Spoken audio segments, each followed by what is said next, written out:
Niggas say I'm pussy, I dare you to stick your dick in this.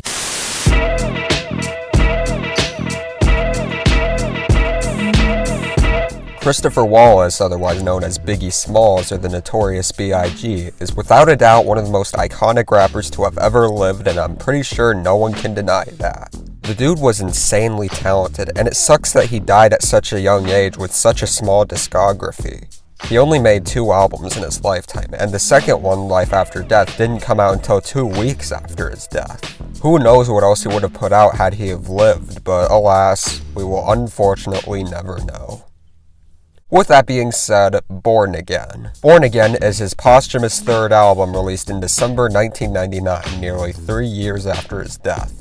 Basically, it almost entirely consists of previously unreleased songs, whether they be freestyles, demos, or fully completed songs that are given entirely new beats, as well as guest verses from insert popular rapper here.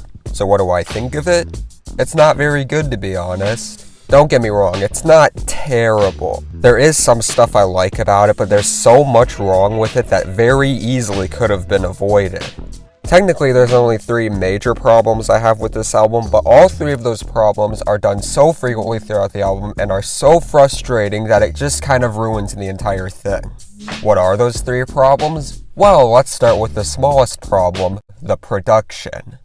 Now, don't get me wrong, the production here is actually pretty good with songs like If I Should Die Before I Wake, Dead Wrong, and Rap Phenomenon, but a lot of it feels kind of unnecessary, because a majority of these songs already have original versions that were finished and also have way better beats. A perfect example of this would be Come On featuring Sadat X. That song was originally supposed to be on Ready to Die and was produced by Lord Finesse. And the beat is catchy as fuck. I honestly can't think of a single thing wrong with this song. It's perfect in just about every way, and I jam to it pretty much all the time. It's so good. Come on, motherfuckers, come on, motherfuckers, come on, motherfuckers, come on. However, Diddy ended up removing it due to Sadat refusing to give back a check that was accidentally sent to him. It did technically get an eventual release on this album, but instead of using the original, they just went ahead and replaced it with a remix produced by DJ Clark Kent. Don't get me wrong, the album version is also good, but it doesn't have anywhere near as much charm as the original. The original is a lot funkier and more energetic, and the type of song I could imagine hearing during a fight or chase scene in some action movie. Release the brainstorm to make your motherfucking brain warm. A strange form, something kinda lyrical. The remix has a much slower pace and kinda drags on, which is hilariously ironic considering that it's 20 seconds shorter than the original. Plus, the lyrics don't fit quite as well with this version. They fit with the original because the original had a much more intense beat. This beat just kind of exists.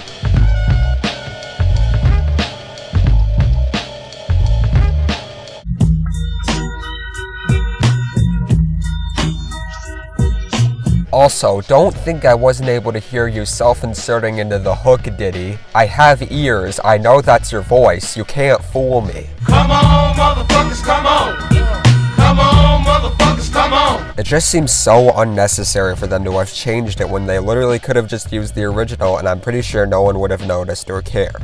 Although there is the possibility that they were forced to change it because they lost the licensing to the original sample or something. Kinda like how they were forced to change the beat to Dangerous MCs due to Busta Rhymes refusing to give Diddy the original. In fact, that could be a possible reason for all the other beat changes. Either that, or Diddy just wanted them to sound more quote-unquote modern, which if that were the case, it'd still be unnecessary nonetheless because like I said, most of these songs were already finished. If they were to be released with their original beats, I'm pretty sure no one would have cared or gave a shit. But then again, this is P. Diddy we're talking about, so obviously he's gonna go for the more profitable route.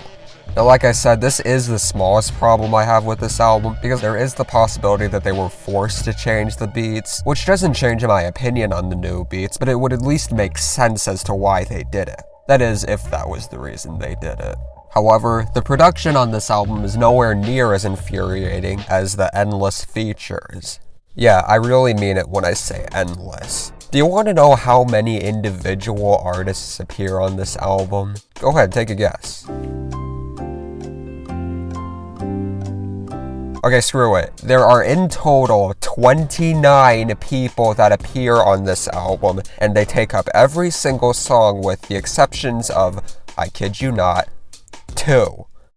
Yep, you heard me. There are only 2 solo songs on here, and one of them is literally just a bonus song from Ready to Die. So that technically means that this album is only 10% Biggie and 90% guest artists. You have got to be shitting me.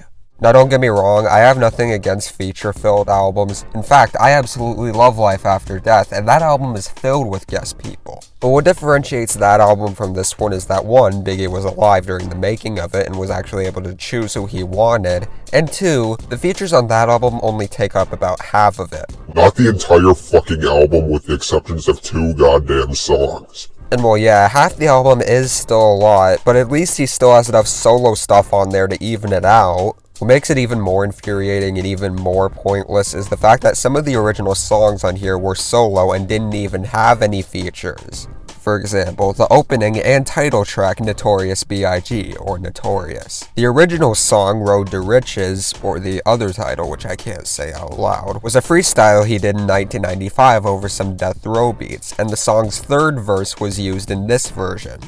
Let me repeat the 3rd verse. What happened to the first 2 verses? Well, I have no clue what happened to the 2nd verse, but the first one was used in another remix of the song from a few months prior to the release of this one that appeared on Diddy's album Forever. Why they couldn't just use all 3 verses to make a solo version, I will never understand. Oh, but you think that's bad? Wait until you hear that they mess with songs that already originally had their own guest artists. For example, Let Me Get Down. Biggie originally recorded that song with Craig Mack in, I think, 1993.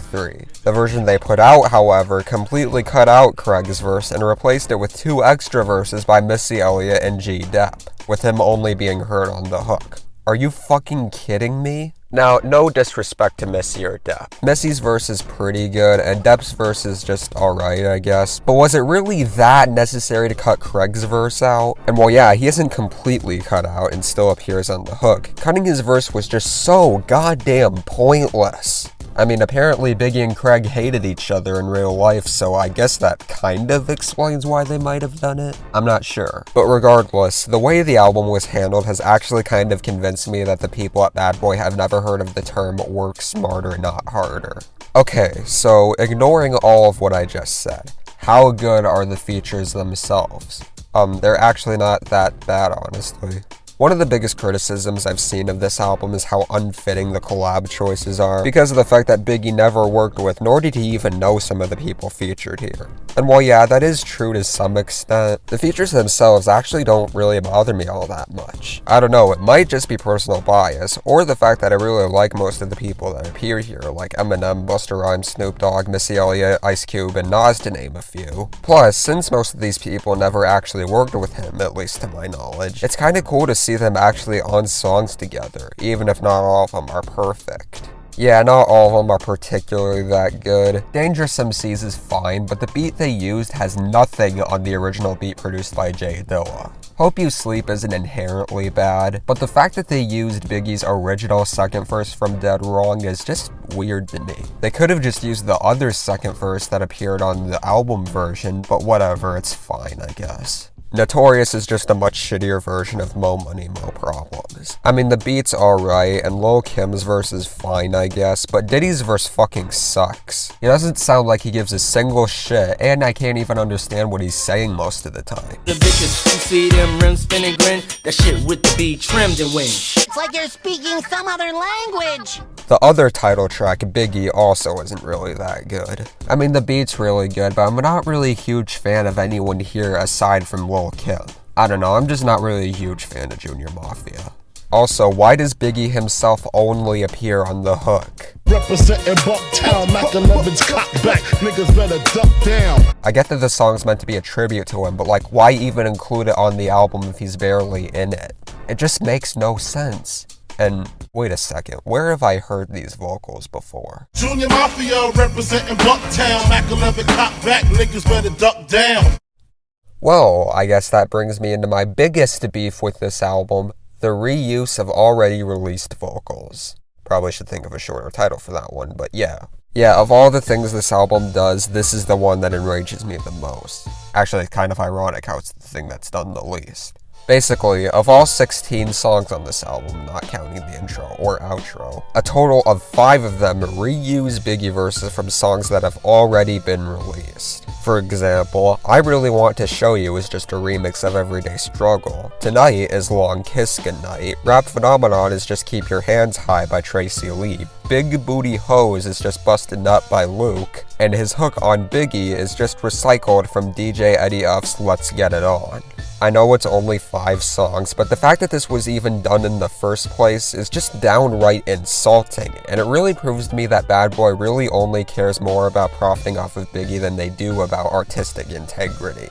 While most of these songs do work as remixes, I think the worst part is that the tracklist tricks you into thinking that they're original songs. I mean, think about it. How likely is it to you that a first-time listener would be able to realize that Rap Phenomenon is a remix of Keep Your Hands High just based off the tracklist alone? Not very many, huh?